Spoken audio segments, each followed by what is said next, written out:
Good morning, everyone. Thank you.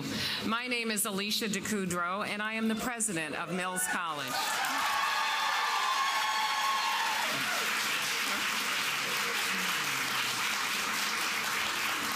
Thank you so much. I am grateful that you have come to Mills today, and am pleased to have you join us in honoring the legacy of a remarkable woman, Congresswoman Shirley Chisholm.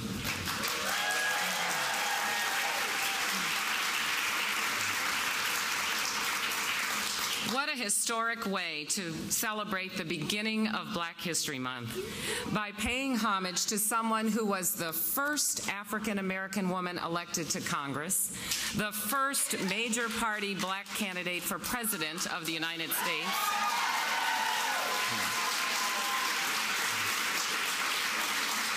and the first woman to run for the Democratic presidential nomination.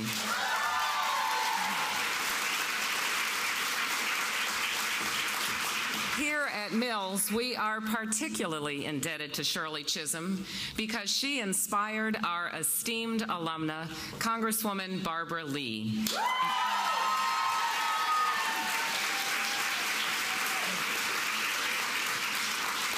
She challenged her to enter public service and make her mark. I welcome our distinguished guests and panelists, Congresswoman Barbara Lee, Leader Nancy Pelosi, Congresswoman Lynn Woolsey, Mayor Jean Quan, Belva Davis, Rosie Chu, Irma Aparicio, Risi Agbabiaka, and Clarissa Duthard.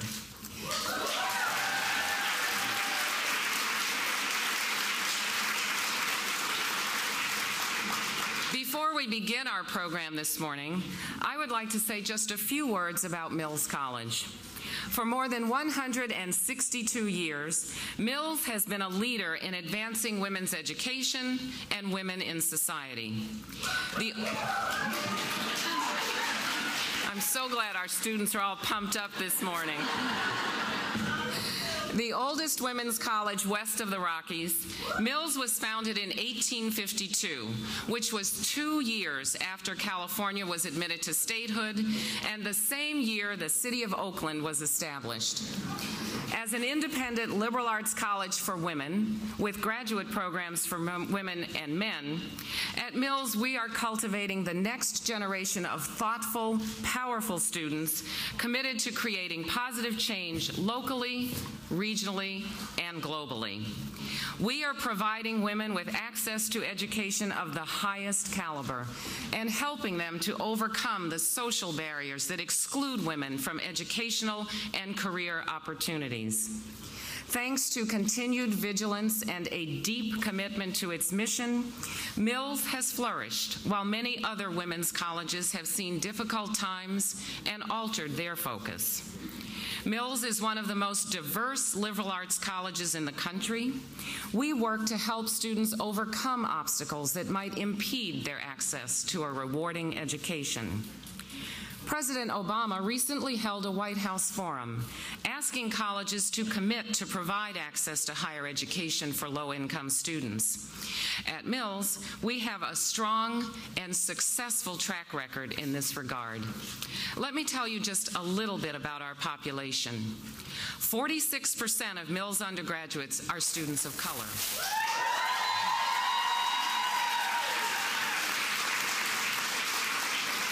30% of the Mills undergraduate population are first-generation college students.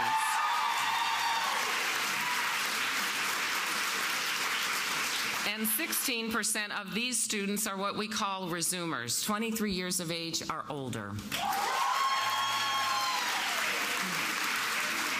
95% of our undergraduates receive some form of financial aid. 90% of our graduate students receive financial aid.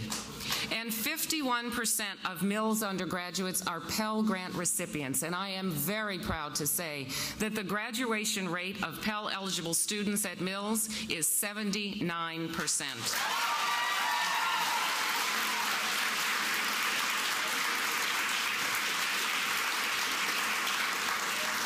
And that's just the tip of the iceberg. I could spend all day talking about the incredible work and service our students are engaged in. Instead, I'll turn to today's program, which includes the West Coast launch of the Shirley Chisholm stamp and a panel discussion entitled, "When Women Succeed, America Succeeds."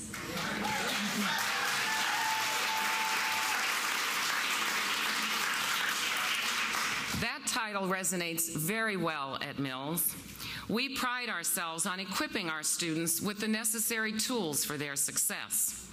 Our extraordinary faculty teach them to be critical thinkers and encourage them to express opinions and use their voices and the permission to question. I agree that when women succeed, that opens the window for others to succeed. And because of that, we will all benefit. And now, it is indeed my pleasure to introduce a woman who has definitely changed the dialogue, and through her voice and actions, has paved the way for many who have been underserved to meet with success and have options and opportunity. We all know that Congresswoman Barbara Lee is a forceful and progressive voice in Congress. She's dedicated to social and economic justice, international peace, and civil and human rights. Her reputation of being unafraid to take on tough issues and to speak her mind is well known. She is an advocate for the underserved and vulnerable. Since her election to Congress in 1998, she has been a champion for African American women, women's rights, reproductive health and justice, affordable housing, job training, immigration policy, and more. Her staunch advocacy and voice have led her to leadership roles in Congress. She is Senior Democratic Whip, former chair of the Congressional Black Caucus, and former co-chair of the Progressive Caucus. She has been a leader on anti-poverty issues, pushing to eradicate poverty in the United States.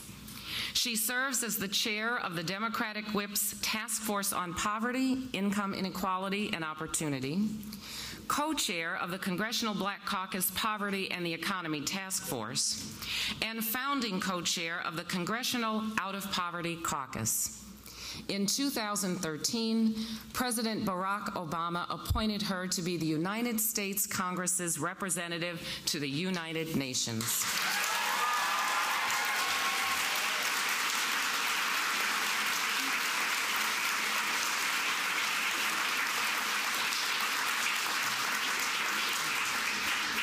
I would argue that Barbara Lee is a product of her education.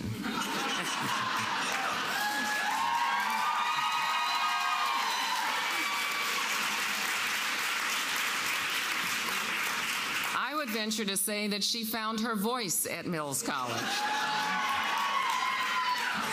Now, don't get me wrong, she came to Mills with a voice and opinions, as I'm sure many of her classmates sitting here today will attest. But I am confident that it was at Mills that she learned to take on tough issues, speak her mind, take a stand even if she was the lone voice, and convince people to see her point of view. And I can actually prove this case. In 2005, on the occasion of the college establishing the Barbara Lee Distinguished Chair in Women's Leadership, Congresswoman Lee wrote to her Mills family. In that letter, she noted, and I quote, "It is here on the Mills campus that I learned to think critically, to think independently, to ask the hard questions, and to demand real answers to those questions. It is very important to me to see that subsequent generations of Mills students have the same and even greater opportunities. And it is up to us as alumni, particularly alumni of color, to remain actively involved in campus initiatives and to ensure the continued development of those opportunities for Mills students." There is no doubt that Mills helped Congresswoman Lee become who she is today. Her reach is farther than her congressional district. Her impact is felt in California, in the United States, and on the global landscape. We are so proud of her and look forward to her continued advocacy and commitment. We can only imagine what issues she will tackle next. There is no doubt she is a powerful woman who has had meaningful impact. It is my great honor to introduce a true Mills woman, our beloved alumna from the class of 1973. Please join me in welcoming Congresswoman Barbara Lee.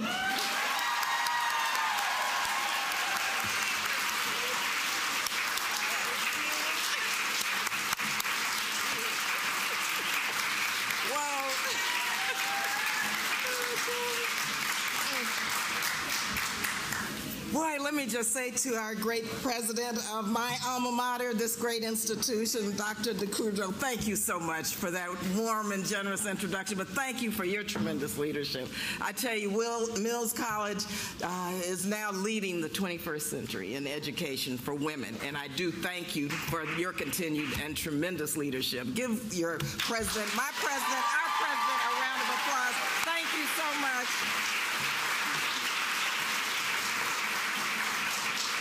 And good morning, and it's good to be back home on so many fronts. Let me take a moment to just thank all of you for coming out on this historic day. This is actually the first day of Black History Month, and and the next month is Women's History Month. So we have a lot to do in the next couple of months. A lot to do. My mother, Mildred Massey, let me just introduce her, who is here with me. She got it all started. She was the one who made me come to Mills to figure. My sisters, Beverly Hardy from Texas and Mildred Whitfield from Las Vegas, Nevada, and they're with us today. Thank you, guys. You know how important family is, and I could not do it without my family, and so thank you guys so much. Also, Mayor Kwan, let me just recognize you and thank you again for your tremendous leadership of this great city where Mills resides. And I think Linda Handy is here from Peralta. Where's Linda? Linda, hey Linda, thank you so much. The Peralta Community College System is a stellar and the most visionary community college system, I think, in the entire country. Also, let me just say hi to Don Hopkins. Is that Don? Thank you for coming. And to all of my friends here, it's so many, I cannot recognize everyone, but just thank you so much for being here today on this historic occasion.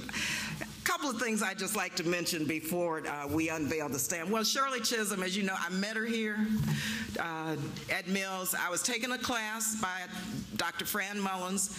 This was in the early 70s, and my course here at Mills required, and many of you still have classes that require field work in campaigns, well, or in whatever subject matter. Well, this was a class in government. I think my only class I'd ever taken in government. Never again. And our professor required us to work in one of the campaigns, and then it was McGovern, Muskie, and Humphrey running. I said, no way.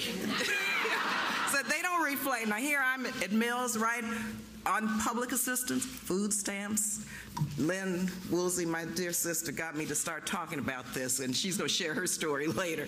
But you know, this was a stigma. I did not want anyone to know that I was on food stamps and public assistance and needed child care and had to bring my kids here to Mills. Thank God we had professors and students who looked out for my children or while I was in class, you know, because I couldn't afford child care. And the kids, you know, sat through class with me. Oftentimes, I always say they were the best educated college kids under 4 years of age because of Mills College.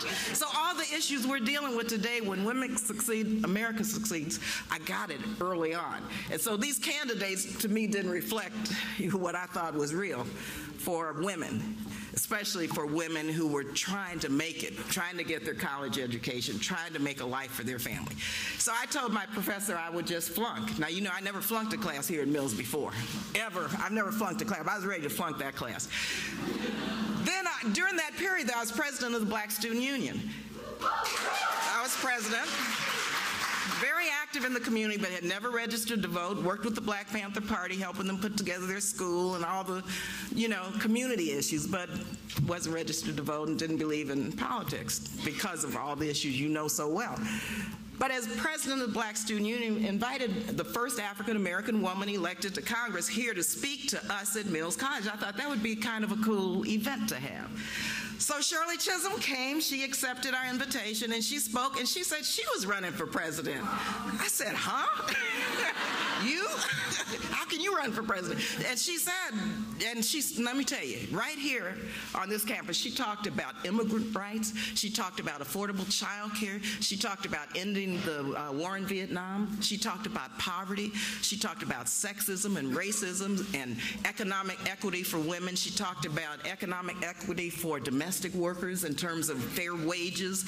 She talked about all these issues, and I said, oh my God, you're running for president. I said, well, maybe, and I went up to her later, and I'll never forget this. I said, I have this class that I'm really about ready to flunk. I said, but maybe I'll, reconsider it now that I hear you and you're running for president. So she said, and she still to the week before she died called me her little girl. Well, little girl, and I had a big afro and all this with my two little kids. Little girl, the first thing you have to do is you have to register to vote. As a Democrat. I said, no. She said, yes, you do. She said, because if you really believe in all that what you're talking about, and if you believe in me and my agenda, you've got to get on the inside. You've got to get involved politically. You've got to make a difference, and so stop standing on the outside raising Cain. Get on the inside, help us. So I went back to my professor and I told her, I said, okay, I'll reconsider this class. How do I get involved in the campaign? She said, well, you have to figure that out, because Shirley had said at the event here that she didn't have a national campaign, not a lot of money, so she left it up to her local supporters. So fast forward to the class, I had to figure it out myself. And what happened was I contacted our student body president, who's with us today, Sandy Gaines, Wilson Riles Jr., Sandre Swanson, who was president of Laney College. We all got together and we decided, here's Sandre, we decided to organize the Northern California presidential primary for Shirley Chisholm.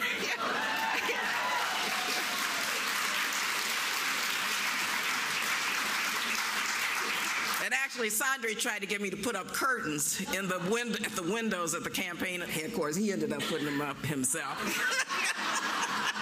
Never forget that. Bottom line is we organized the Shirley Chisholm presidential campaign from this campus. I got an A in the class. Went on to Miami, ran for delegate, became a Shirley Chisholm delegate. All of us did. We went to Miami as Shirley Chisholm delegates in 1972 at the Democratic Party convention.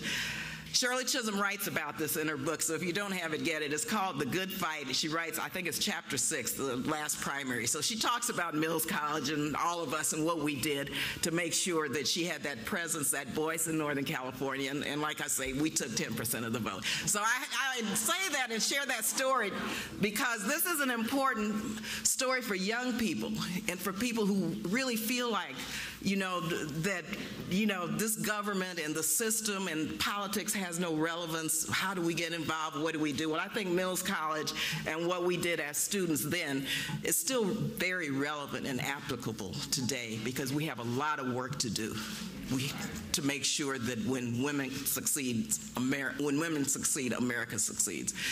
So having said that, let me just say how proud I am today and pleased and honored to have my speaker, Leader Pelosi, with us today.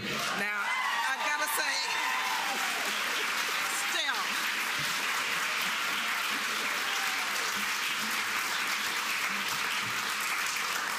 several of us were honored and privileged to have been with her when she was presented and inducted into the National Women's Hall of Fame in Seneca Falls, New York, very recently. This was another honor to add to her extraordinary list. Can you imagine our speaker, our leader, now is a member of the National Women's Hall of Fame? So just give that a round of applause. That is, there are few deserving,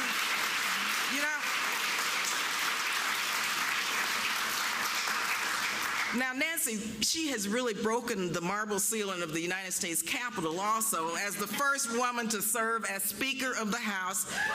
First woman. also, I tell you, I have to just say this, Nancy. I don't know if you are recalling this, but when you were first elected Speaker, I came to you and I said, you know, Speaker Pelosi, we need a portrait of Shirley Chisholm in the nation's capital. Now, you know, we have, there were no African-American women. We have 16 brilliant African-American women now in the Black Caucus. Shirley was the first one. But it was Speaker Pelosi who made sure we have a beautiful portrait of Shirley Chisholm hanging in a prominent place in the Capitol. Had she not been Speaker, we never would have gotten that done. So thank you for that. Never. We never. She's leading our charge now to enact our economic agenda for women and families, for equal pay, for paid family leave, for quality, affordable child care. Now, it was so interesting because our great president, and you know he's doing a phenomenal job in spite of the Tea Party Congress. He's doing a phenomenal job. But on the floor the other night, I think one of my proudest moments was hearing him echo our leader's refrain and said in his State of the Union speech, when women succeed, America succeeds. So thank you again for pushing the envelope. Finally, I'd just like to say that if you haven't read her book, Know Your Power, A Message to America's Daughters, you should get it and read it. Because it's a memoir describing her life, her story. It's a memoir really of a mom of 5 children, rising to the highest ranking woman in American history in terms of our United States government. She's a graduate of Trinity College, another phenomenal women's institution in Washington, D.C., and she really is truly, and spoke here at Mills College several years ago, and I believe was granted an honorary doctorate, and so I'm just so pleased that you're here with us today, Speaker Pelosi. Thank you again. Give our historical woman who has been inducted in the Hall of Fame another round of applause. What an honor it is to be here at Mills College for this very special occasion. Madam President, and that has a nice ring to it, doesn't it? Madam President, Madam Mayor, Mayor Kwan, to Darrow Trujillo, the Postmaster General, who will preside over our unveiling, to all of you, Belva Davis, who will take us down this path. To all of you. It's so appropriate that this unveiling of this stamp is happening at Mills College for the obvious reasons historically that the President said and that Barbara talked about, Shirley Chisholm coming to this campus, for the population that is served and the ideals that are instilled so much in the tradition of the leadership of Shirley Chisholm. But when I had the honor of speaking here in 2010 as the commencement speaker, I was impressed, and I said so at the time, with the impatience of the students, of the graduates, their impatience for something better. And that is something, among other things, that they have in common with Shirley Chisholm. Indeed, impatience shaped her career from start to finish. When she first came to the House, her outspokenness was considered by some to be unwelcome and inappropriate. Some people still feel that way about us today, but sooner or later they'll get it. They got it when I got the gavel.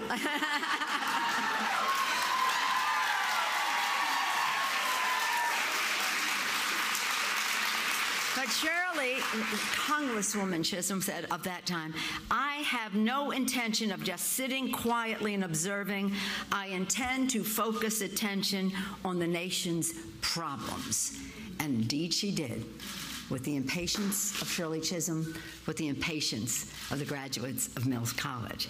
That's exactly what she did. Focusing attention on investments in daycare. Barbara talked about all these. Income, raising the incomes of working families, on delivering free and reduced school lunches to low-income children. She was really a pioneer in that regard. She was a city person. And usually city people didn't go onto the Ag Committee or the Ag subcommittees and the rest. But she went there because that's where the money was for food stamps and student loans. And Lynn Woolsey has been a champion. My colleague Lynn Woolsey has been nobody in Congress knows more or did more than Lynn Woolsey in this regard. So Lynn, it's so appropriate that you are here as well. We know that she was the founder of the Congressional Black Caucus, which we call the conscience of the Congress. We call it the conscience of the Congress when we're not calling Barbara Lee or Lynn Woolsey the conscience of the Congress. And she would make history, of course, with her presidential bid in 1972. Now I'll just tell you a little story about that because, as you mentioned, others who were part of that Northern California campaign, around a little bit after that, I became the chair of the Northern California Democratic Party and then the state party. And my executive director that whole time was someone who emerged from working for Shirley Chisholm as a volunteer, not at your level. She was a volunteer, and she loved Shirley Chisholm. I mean, to this day, I talked to her on the phone coming over here. And I said, all I can remember is a big Shirley Chisholm sign on your front lawn for years. And during the campaign, I guess you must have palmed her off in terms of driving her around and all the rest. She was so inspired. And I said, can you remember what the sign said? She said, I don't have to remember. I see it every day. We took a picture of the sign. Shirley signed it for each of my daughters, and it's framed in my house right here. And this is what it says. Bring us, U.S., together. How about that? A leader, bring us, U.S., together. So appropriate today, is it not? So wise and such a leader. She was unafraid to challenge the status quo, as we know, and she was an unflinching trailblazer. In fact, she kind of savored that, as I recall, meeting her, being a pioneer.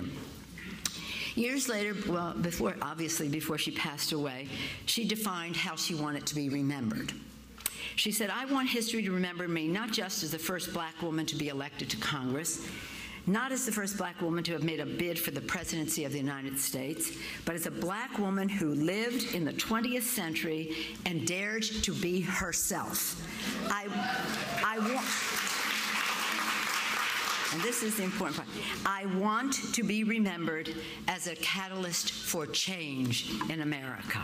How beautiful. Surely she would have stood and applauded when the president said, when women succeed, America succeeds. Not just as a motto or a slogan or a refrain, but a statement of fact. When women succeed, America succeeds. And since Barbara mentioned it, I wanted to recall a statement that the president himself made, although I think I left it on my chair because I couldn't remember all the words. I want to quote him exactly, because he did, when he said that, the place was thunderous, and that was great. But not only that, across the country, it registered as high as an issue could register for a positive response from the audience. So this gives us hope of what we want to do, and we'll talk about it some more later, but about fair pay, raising the minimum wage, pay equity, paid sick leave, child care. Again, more to be dealt there. But here's what he said the next day in Wisconsin. He went out there and he said, when women succeed, America, tried and true by now, a day later, right? And then he said, as I said Tuesday, when women succeed, America succeeds. And by the way, when women succeed, men succeed. Because I don't know about all the guys here, but when Michelle is good and happy, I'm happy too.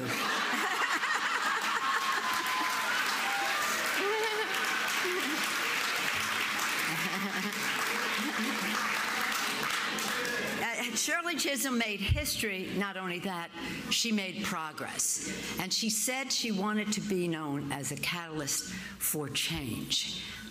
All that we talked about today and all that Barbara said about her history clearly indicates that we have in our midst a real catalyst for change, our Congresswoman Barbara Lee. A catalyst for change in America. So it's so appropriate that we're here at Mills and that she, who has been advocating for this stamp since at least 2005 in a public way that we know of, probably started it in 1972 at Mills College. And that's why we're here, because of Barbara Lee. And that's why we can take pride, is not only do we commemorate Shirley Chisholm for all that we've been talking about, but that we recognize that her spirit lives on, another catalyst for change. Congresswoman Barbara Lee, I yield back to the distinguished Congressman. Thank you all very much.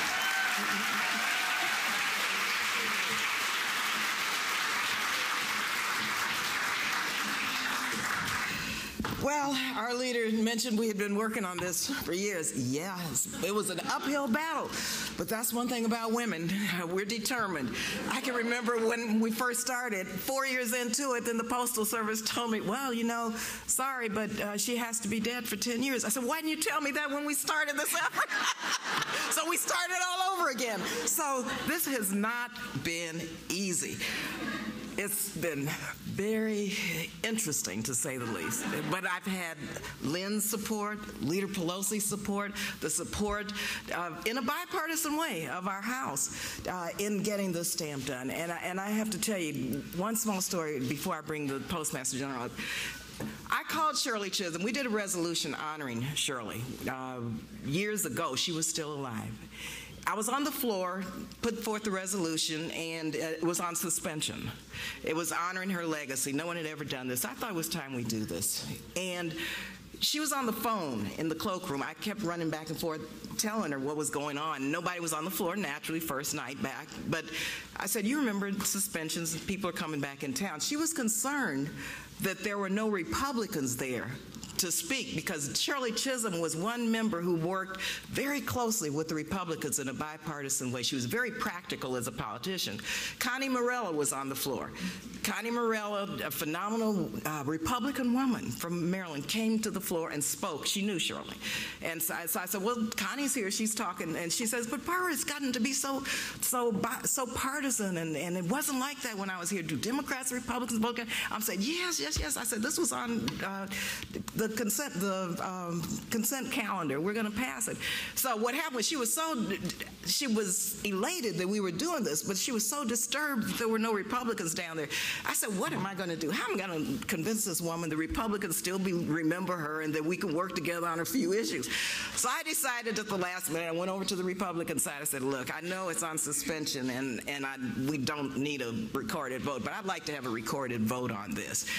And so I called a recorded vote. And the vote, it was 435 to 0. Every Republican, every Democrat voted for this resolution. Every Democrat, every Republican. So she took a deep breath, she sighed, she thanked me very much, and I just wanted to prove to her that there were some issues people still cared about we could work together on. One was Shirley Chisholm, and they all supported. So let me now bring forth our Postmaster General, Daryl Trujillo, who will say a few words. Where is Daryl?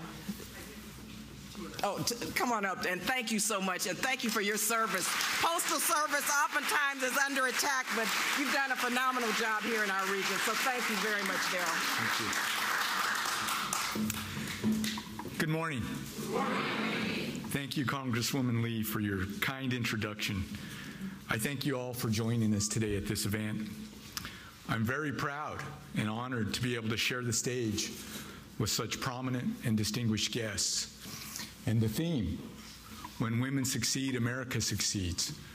I too have two daughters who are now women and becoming prominent leaders in their community, and had the privilege to coach them. I coached girls high school fast pitch softball for a number of years, and along with them, won a high school state championship in 1996.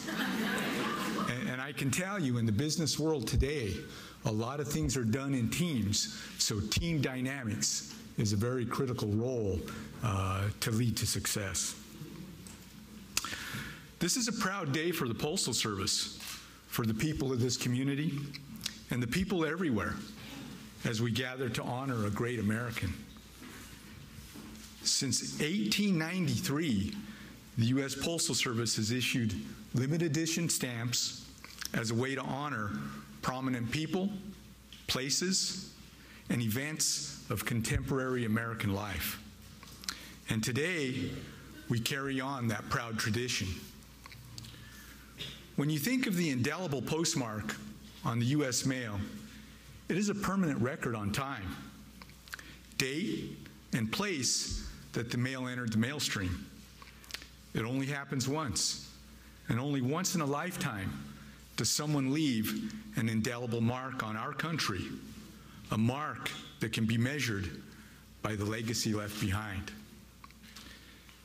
Miss Chisholm left such a mark. She was a woman of courage and conviction. Miss Chisholm, the daughter of immigrants, fought to lift wages for the poor, including a law to extend minimum wage to domestic workers. She believed in educational opportunities for all and helped pass Title IX, the law that says public schools must treat boys and girls equally. And she was one of the leading advocates for a federal holiday to honor Martin Luther King Jr. Together with Congressman John Conyers, Ms. Chisholm submitted legislation for a King holiday each legislative session for many years.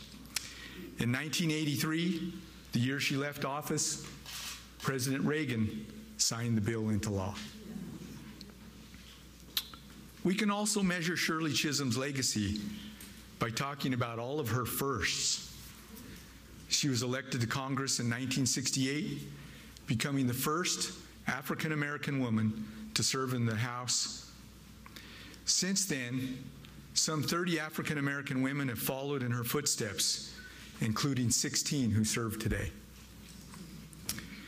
Ms. Chisholm also co-founded the Congressional Black Caucus, the group that became known as the conscience of the Congress. And she co-founded the New York chapter of the National Organization of Women, which has been fighting for greater educational and economic opportunities for women for more than 40 years. But Ms. Chisholm's most famous first might lie in her run for the presidency in 1972. When she threw her hat into the ring, she became the first African American and one of the first women to seek a major party's presidential nomination. As she later explained, and I quote, "The next time a woman runs, or a black, or a Jew, or anyone from a group of that country is not ready to elect to its highest office, I believe that he or she will be taken seriously from the start. I ran because somebody had to do it first."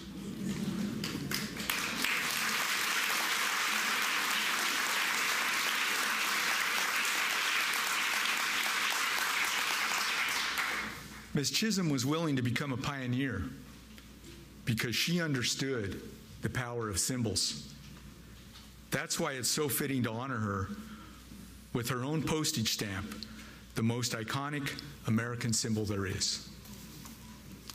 Stamps are much more than a receipt for service to be rendered. They serve as a symbol, a 1-inch canvas that provides a history lesson about famous people, places, and events. These miniature works of art serve as resources beyond a textbook to demonstrate the culture and achievements of our country. Families and educators looking for ways to teach children about historic American people and events can turn to stamps as an interactive way to discuss our national milestones and iconic figures. When you place the Shirley Chisholm stamp on your cards and letters, you are sending a message on the cover of the envelope as well as the one inside. You are sharing with the country and the world a portion of a proud history. The stamp may be small, but the achievement it represents is large as the courageous woman whose legacy it carried on it. Thank you.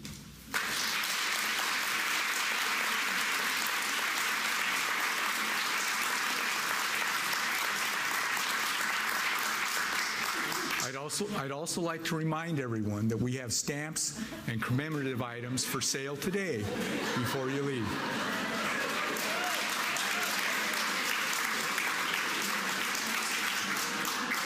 And now I'd like to invite our guests to join us on this stage to dedicate the Shirley Chisholm stamp, Congresswoman Pelosi, Lee, and President Kudrow.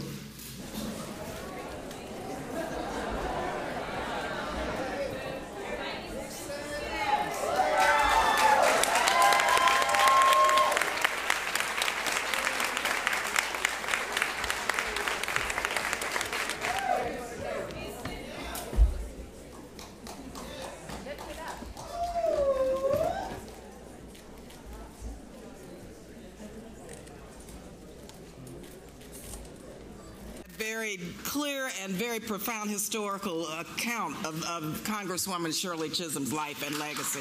Thank you so much. And I just want to say my grandfather was a 35-year letter carrier. He retired from the Postal Service, my mother's father, and so we're so proud of the Postal Service. This really, we've got to preserve our Postal Service because it has given really a pathway to the middle class for so many people, especially African Americans. So thank you. Sandra, let me just ask, this is very quick. I want Supervisor Bevan Duffy, who worked for Shirley Chisholm. I want Wilson Rouse Jr., Sandy Kane, Sandra Swanson. Can you all just come up for a minute? I just want everyone to just give you all a round of applause because they made it happen in this community. I just want, where's Wilson? Is Wilson still here? Why don't you guys come on? Mayor Kwan, Jean. Will you tell people how much Shirley Chisholm would love this room? Oh, she would love it. But Jean, why don't you stand here? Let's get a photo. I just want to get a photo very quickly with all of the Chisholm. Chisettes. The Chisholm Trail. Come on. Come on, Barbara. Oh, okay. I'll stand.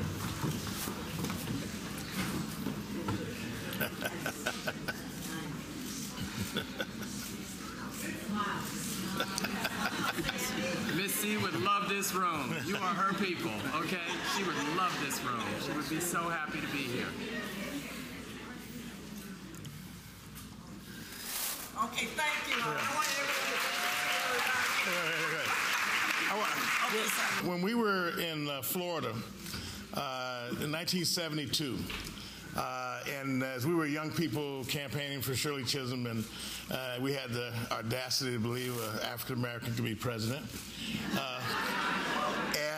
When Willie Brown was at the podium and he was giving this rousing speech about give me back my delegation, so the Congresswoman, young Barbara Lee with the afro, she looked at me and she looked up at Willie and she said, you know, I think I could take him.